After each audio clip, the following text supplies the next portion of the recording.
ശബരിമല മോഷണക്കേസുമായി ബന്ധപ്പെട്ട് അഞ്ചാമത്തെ arrest രേഖപ്പെടുത്തിയിരിക്കുകയാണ്. N Vasu അറസ്റ്റിലായിരിക്കുന്നു. അദ്ദേഹത്തെ നേരത്തെ ചോദ്യം ചെയ്ത് വിട്ടയച്ചിരുന്നു. ചോദ്യം ചെയ്യലിൽ അദ്ദേഹത്തിന്റെ മൊഴിയെടുത്ത് വിട്ടയച്ചിരുന്നു SIT സംഘം. എന്തായാലും അദ്ദേഹത്തിന്റെ അറസ്റ്റ് ഇപ്പോൾ രേഖപ്പെടുത്തുകയാണ്. കമലേഷ് ചേരുന്നുണ്ട്. കമലേഷ്, എങ്ങനെയാണ് ഇഞ്ചക്കലിലേക്ക് തന്നെയാണോ കൊണ്ടുവരുന്നത് ചോദ്യം ചെയ്യൽ നടപടികൾക്കായി?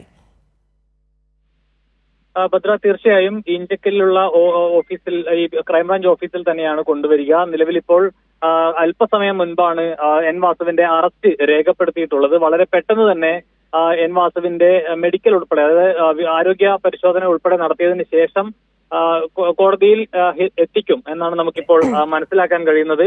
ഏതായാലും ഈ വിഷയവുമായി ബന്ധപ്പെട്ട് 2019 ഈ സ്വർണ്ണ മോഷണം നടക്കുന്നത്. ആ സമയത്ത് ദേവസ്വം ബോർഡ് ദേവസ്വം കമ്മീഷണറായിരുന്നു എൻ വാസു. പിന്നീട് ദേവസ്വം ബോർഡിന്റെ പ്രസിഡന്റായും അദ്ദേഹം മാറുന്ന സാഹചര്യമുണ്ടായി.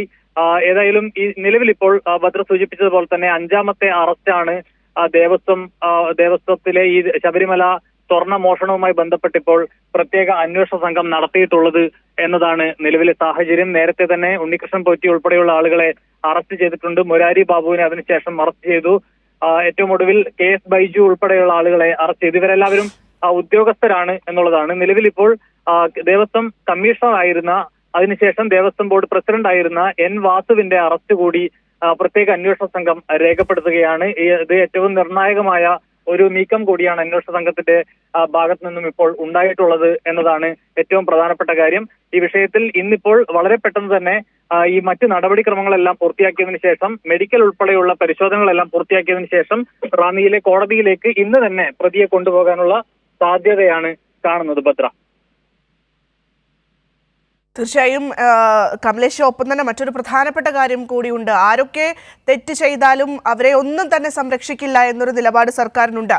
അതുകൊണ്ട് തന്നെ ഇനി, അതായത് SIT സംഘം കൂടുതൽ ഇത്തരത്തിലുള്ള അറസ്റ്റിലേക്കൊക്കെ പോകുന്നൊരു പശ്ചാത്തലത്തിൽ കൂടിയാണ് നേരത്തെ സർക്കാർ പറഞ്ഞ, അല്ലെങ്കിൽ VN വാസവൻ പറഞ്ഞൊരു പ്രധാനപ്പെട്ട പോയിന്റിലേക്ക് കൂടി ഞാൻ കടക്കുകയാണ്. എങ്ങനെയാണെങ്കിലും ആര് തെറ്റ് ചെയ്താലും തക്കതായ ശിക്ഷ അല്ലെങ്കിൽ നിയമത്തിന് മുന്നിൽ കൊണ്ടുവരും എന്നുള്ളതിന് ഏറ്റവും ഒരു ഒടുവിലത്തെ ഉദാഹരണം തന്നെയാണ് ഈ വാസുവിന്റെ അറസ്റ്റ്, അല്ലേ?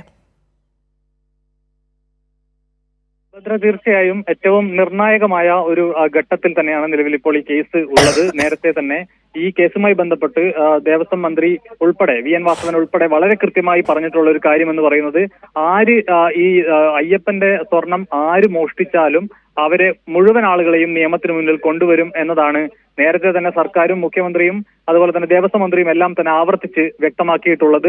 നിലവിൽ ഇപ്പോൾ ഈ വിഷയവുമായി ബന്ധപ്പെട്ട് നേരത്തെ എൻ വാസു ഉൾപ്പെടെയുള്ള ആളുകൾക്ക് ഏതെങ്കിലും തരത്തിലുള്ള ഒരു സംരക്ഷണം ലഭിക്കുമോ എന്നതുൾപ്പെടെയുള്ള ആശങ്കകൾ, ചില കാര്യങ്ങളൊക്കെ പലരും ഉന്നയിച്ചിരുന്നതാണ്. പക്ഷെ ഒരാൾക്കും ഈ വിഷയത്തിൽ ഉൾപ്പെട്ടിട്ടുള്ള, ഈ വിഷയത്തിൽ പ്രതി ചേർക്കപ്പെട്ടിട്ടുള്ള കുറ്റക്കാരാണെന്ന് കണ്ടെത്തിയിട്ടുള്ള ഒരാൾക്കും ഒരു തരത്തിലുമുള്ള സഹായവും ചെയ്യില്ല, ഒരാൾക്കും ആ നിലയിലുള്ള സംരക്ഷണം ലഭിക്കില്ല എന്നത് തന്നെയാണ് നമുക്കിപ്പോൾ മനസ്സിലാക്കാൻ കഴിയുന്നത്. ഏതായാലും ഈ കേസിലെ മൂന്നാം പ്രതിയാണ് എൻ വാസു.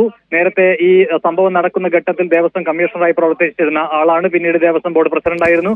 ഏതായാലും അത്തരമൊരാളിലേക്ക് കൂടി അന്വേഷണം എത്തുന്നു, അതിൽ അറസ്റ്റ് രേഖപ്പെടുത്തുന്നു എന്നുള്ളത് വളരെ നിർണായകമായ ഒരു നീക്കം തന്നെയാണ് നിലവിൽ അന്വേഷണ സംഘത്തെ സംബന്ധിച്ച്. ഏതായാലും ഒരു തരത്തിലുള്ള സംരക്ഷണവും ഈ കേസുമായി ബന്ധപ്പെട്ട് എത്ര ഉന്നതൻ ഇതിനകത്ത് ഇടപെട്ടിട്ടുണ്ടെങ്കിൽ പോലും അത്തരത്തിൽ ആർക്കും ഒരു സംരക്ഷണവും ലഭിക്കില്ല എന്നുകൂടി വ്യക്തമാവുകയാണ് ഈ അറസ്റ്റിലൂടെ എന്നതാണ് നമുക്ക് പറയാൻ കഴിയുക. ഭദ്ര, തീർച്ചയായും കമലേഷ്, എന്തായാലും ഇന്ന് തന്നെ കോടതിയിൽ ഹാജരാക്കി കസ്റ്റഡിയിൽ വാങ്ങാനുള്ള നീക്കത്തിലേക്ക് തന്നെയായിരിക്കും ഒരുപക്ഷെ അന്വേഷണ സംഘം പോകുന്നത്. കാരണം നമുക്കറിയാം, ഞാൻ നേരത്തെ സൂചിപ്പിച്ചതുപോലെ തന്നെ കമലേഷ്, ഇനി 6 ആഴ്ചയായിരുന്നു ഈ കേസ് എടുക്കുന്ന സമയത്ത് ഹൈക്കോടതി SIT സംഘത്തിന് മുന്നിൽ വെച്ചിട്ടുള്ള സമയപരിധി എന്നുള്ളത്. പക്ഷേ ഇപ്പോഴിതാ നോക്കുമ്പോൾ അത് 2 ആഴ്ചയാണ് ഇനി ബാക്കിയുള്ളത്.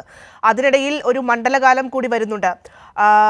അപ്പോൾ എങ്ങനെയാണെങ്കിലും ശബരിമലയിൽ എത്തിച്ച് ഇനി തെളിവെടുപ്പ് നടത്തേണ്ടതുണ്ട്. ഒപ്പം നിരവധി ചോദ്യങ്ങൾ ഇപ്പോഴും അന്വേഷണ സംഘത്തിന് മുന്നിലുണ്ട് എന്നുള്ളതാണ്. അപ്പോൾ നീക്കങ്ങളൊക്കെ ദ്രുതഗതിയിൽ തന്നെ പോവുകയാണ്.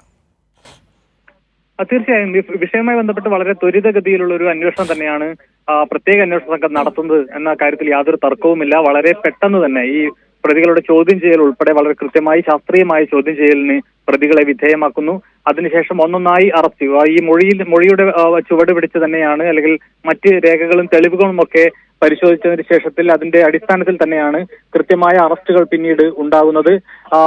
ആദ്യം ഇതിലെ ഏറ്റവും മുഖ്യ സൂത്രധാരൻ എന്ന് കരുതുന്ന ഉണ്ണികൃഷ്ണൻ പോറ്റിയുടെ അറസ്റ്റ് രേഖപ്പെടുത്തുന്നു. ഉണ്ണികൃഷ്ണൻ പോറ്റിയെ ഈഞ്ചക്കലിലുള്ള ക്രൈംബ്രാഞ്ച് ഓഫീസിൽ എത്തിച്ച് ചോദ്യം ചെയ്യലിന് വിധേയനാക്കുന്നു. അതേസമയം തന്നെ ഉണ്ണികൃഷ്ണൻ പോറ്റിയുടെ വീട്ടിൽ പരിശോധന നടത്തുന്നു ഒരു പ്രത്യേക സംഘം. ആ നിലയിൽ ചില രേഖകൾ ഉൾപ്പെടെ അവിടെ നിന്നും കണ്ടെടുക്കുന്നു. അതിന് പിന്നാലെ മുരാരി ബാബുവിന്റെ അറസ്റ്റ് രേഖപ്പെടുത്തുന്നു. മുരാരി ബാബു ആ ഘട്ടത്തിൽ അവിടുത്തെ എക്സിക്യൂട്ടീവ് ഓഫീസറായി പ്രവർത്തിച്ചിരുന്ന ആളാണ്. അദ്ദേഹത്തിന്റെ അല്ലെങ്കിൽ അയാളുടെ അറസ്റ്റ് രേഖപ്പെടുത്തുന്നു. അതിന് പിന്നാലെ സുധീഷ് കുമാറിന്റെ അറസ്റ്റ്. ഇവരൊക്കെ ഉദ്യോഗസ്ഥരാണ്. ഇതിൽ ഒന്നാം പ്രതിയായിട്ടുള്ള ഉണ്ണികൃഷ്ണൻ പോറ്റിക്ക് പുറമെ 2 മുതൽ 9 വരെയുള്ള 10 വരെയുള്ള പ്രതികളും ഉദ്യോഗസ്ഥരാണ് എന്നുള്ളതാണ് ഏറ്റവും പ്രധാനപ്പെട്ട കാര്യം. പിന്നീട് സുധീഷ് കുമാറിന്റെ അറസ്റ്റ്, അതിനുശേഷം KS ബൈജുവിന്റെ അറസ്റ്റ് രേഖപ്പെടുത്തുന്നു. 5ാമതായിട്ടാണ് ഇപ്പോൾ ദേവസ്വം ബോർഡിന്റെ മുൻ കമ്മീഷണറും അതുപോലെ തന്നെ ദേവസ്വം ബോർഡിന്റെ പ്രസിഡന്റുമായിരുന്ന അന്നത്തെ കാലത്തായിരുന്ന N വാസുവിന്റെ അറസ്റ്റ് കൂടി രേഖപ്പെടുത്തുന്നത്. അത് വളരെ കൃത്യമായ പരിശോധനകൾക്ക് ശേഷം, കൃത്യമായ ചോദ്യം ചെയ്യലിന് ശേഷം, മൊഴികൾ രേഖപ്പെടുത്തിയതിനു ശേഷം, തെളിവുകൾ ശേഖരിച്ചതിന് ശേഷം വളരെ ശാസ്ത്രീയമായ രീതിയിൽ ഈ അന്വേഷണം മുന്നോട്ട് കൊണ്ടുപോവുകയായിരുന്നു. അതിനുശേഷമാണ് ഇപ്പോൾ ഈ ഒരു അറസ്റ്റ് രേഖപ്പെടുത്തിയിട്ടുള്ളത്. ഏതായാലും ശബരിമലയിലെ സ്വർണ്ണമോഷണവുമായി ബന്ധപ്പെട്ട കേസന്വേഷണവുമായി ബന്ധപ്പെട്ട ഏറ്റവും നിർണായകമായ ഒരു അറസ്റ്റ് കൂടിയാണ് N വാസുവിന്റെ അറസ്റ്റ് എന്നത് വളരെ പ്രധാനപ്പെട്ട ഒരു കാര്യമാണ്. ഏതായാലും ആ നിലയിൽ ഈ കേസുമായി ബന്ധപ്പെട്ട N വാസുവിന് ഏതെങ്കിലും തരത്തിൽ സംരക്ഷണം ഒരുക്കുമോ എന്ന സംശയങ്ങളൊക്കെ നേരത്തെ തന്നെ പല ആളുകൾ, VD സതീശൻ ഉൾപ്പെടെയുള്ള ആളുകൾ ഉന്നയിച്ചിരുന്നു. പക്ഷേ അത്തരത്തിൽ ഒരു സംരക്ഷണവും ആർക്കും ലഭിക്കുന്നില്ല എന്ന് തന്നെയാണ് നമുക്ക് മനസ്സിലാക്കാൻ കഴിയുന്നത്. ഈ വിഷയവുമായി ബന്ധപ്പെട്ട് കുറ്റക്കാരായിട്ടുള്ള മുഴുവൻ ആളുകളെയും നിയമത്തിന് മുന്നിലേക്ക് കൊണ്ടുവരുന്നതിനാവശ്യമായ ഇടപെടൽ സർക്കാരിന്റെ ഭാഗത്തു നിന്നും ഉണ്ടാകുന്നു, ദേവസ്വം വകുപ്പിന്റെ ഭാഗത്തു നിന്നും ഉണ്ടാകുന്നു. മന്ത്രി അക്കാര്യം വളരെ നേരത്തെ തന്നെ വ്യക്തമാക്കുകയും ചെയ്തിട്ടുള്ളതാണ്. ഏതായാലും നിലവിൽ ഇപ്പോൾ N വാസുവിന്റെ അറസ്റ്റ് രേഖപ്പെടുത്തിയിരിക്കുന്നു. അല്പസമയം മുൻപാണ് ഈ അറസ്റ്റ് രേഖപ്പെടുത്തിയിട്ടുള്ളത്. N വാസുവിന്റെ മെഡിക്കൽ പരിശോധന ഉൾപ്പെടെ ജനറൽ ആശുപത്രിയിൽ പുരോഗമിക്കുകയാണ്. അതിനുശേഷം വീണ്ടും ഈഞ്ചക്കലിലുള്ള ക്രൈംബ്രാഞ്ച് ഓഫീസിലെത്തിക്കും. ഇന്ന് തന്നെ റാന്നിയിലുള്ള കോടതിയിലോ അല്ലെങ്കിൽ ജഡ്ജിയുടെ വസതിയിലോ എത്തിച്ച് റിമാൻഡ് ചെയ്യുന്നത് ഉൾപ്പെടെയുള്ള കാര്യങ്ങളിലേക്കായിരിക്കും ഈ അന്വേഷണ സംഘം കടക്കുക. ഭദ്ര.